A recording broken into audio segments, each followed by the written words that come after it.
السلام علیکم ورحمۃ اللہ وبرکاتہ۔ امید ہے کہ آپ تمام خیریت سے ہوں گے۔ جیسا کہ آپ کے علم میں ہے کہ ہم قرآن مجید کی ہر صورت سے آپ کے مرض، آپ کی پریشانی اور آپ کی بیماریوں کا علاج بیان کرتے ہیں۔ قرآن میں ہر مسئلے کا حل موجود ہے، اور الحمدللہ سورہ ناس سے ہم نے یہ شروع کیا ہے اور چند ہی ہماری ویڈیوز ہوئی ہیں، اور آج ہم سورہ مطففین اور سورہ انشقاق پڑھنے کے فائدے سنیں گے۔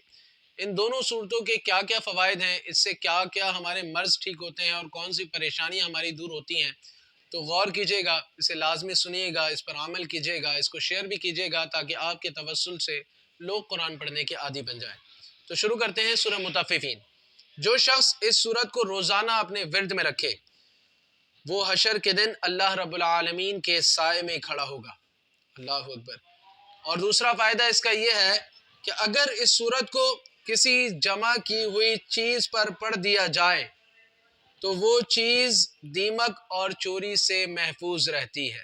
آج ہم لوگ کتنا اپنا سامان، اپنے کپڑے، اپنے پیسے جو ہے جمع رکھتے ہیں۔ ہمیں چاہیے کہ ہم اپنے سامان پر جو ہے اس سورت کو پڑھ کر پھونک دیں تو اللہ تبارک و تعالیٰ اس کو نقصان سے بھی محفوظ رکھے گا، اور وہ چوری ڈکیتی سے بھی وہ مال ہمارا حفاظت میں رہے گا۔ اور جو بچہ بہت روتا ہو، اس پر یہ سورت 7 بار پڑھ کر دم کر دیں، انشاءاللہ تعالی اس کا رونا کم ہو جائے گا۔ یعنی جو بچہ روتا ہو، بہت زیادہ روتا ہو، ہمیں چاہیے کہ اس سورت کو پڑھ کر اس پر دم کر دیں 7 بار، تو اس کا رونا بھی کم ہو جائے گا۔ نہ صرف اس کا رونا کم ہوگا بلکہ اس کی صورت اور سیرت بھی اچھی ہو جائے گی۔ تو یہ ہے فائدہ سورہ مطففین پڑھنے کا۔ اگر آج ہم یہ سورہ مبارک پڑھنے کے عادی بن جائیں تو ان فوائد سے اللہ تبارک و تعالی ہمیں مالا مال کرے گا۔ اور آج کی دوسری سورت ہے سورہ انشقاق۔ سورہ انشقاق پڑھنے کے کیا کیا فائدے ہیں دوستو؟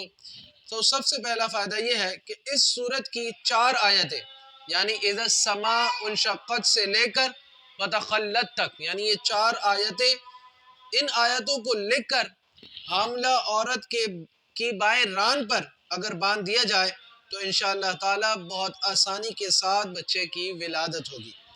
بعد ولادت فوراً تعویذ کھول لینا بھی ضروری ہے۔ لہٰذا آج ولادت کے لیے کتنی تکلیفات عورتیں جھیلتی ہیں، اگر اس انداز سے یہ عمل کر لیا جائے تو کتنی آسانی ہو جائے۔ اور پھر اگر اس سورت کو پڑھ کر کسی نیش زدہ، یعنی کسی کے زخم ہو گیا ہے اور وہ زیادہ گہرا ہو چکا ہے، تو اس پر اس سورت کو پڑھ لیا جائے، اس پر پڑھ کر پھونک دیا جائے تو انشاءاللہ تعالیٰ اسے بھی سکون و آرام جلد حاصل ہو جائے گا۔ تو یہ اعمال ہیں دوستو، اگر ہم ان صورتوں پر عمل کریں اور تو کتنا زیادہ ہمارے لیے کتنے مسائل ہم نے ان 2 صورتوں سے سیکھے ہیں کہ ہم حل کی طرف آ جائیں گے۔ اور اگر ہم اسے شیئر کریں تو نہ جانے ہمارے توسل سے کتنے لوگ قرآن پڑھنے کے عادی بن جائیں گے۔ تو امید ہے آپ کو ویڈیو پسند آئی ہوگی اور آپ اسے آگے بھی شیئر کریں گے۔ جزاک اللہ۔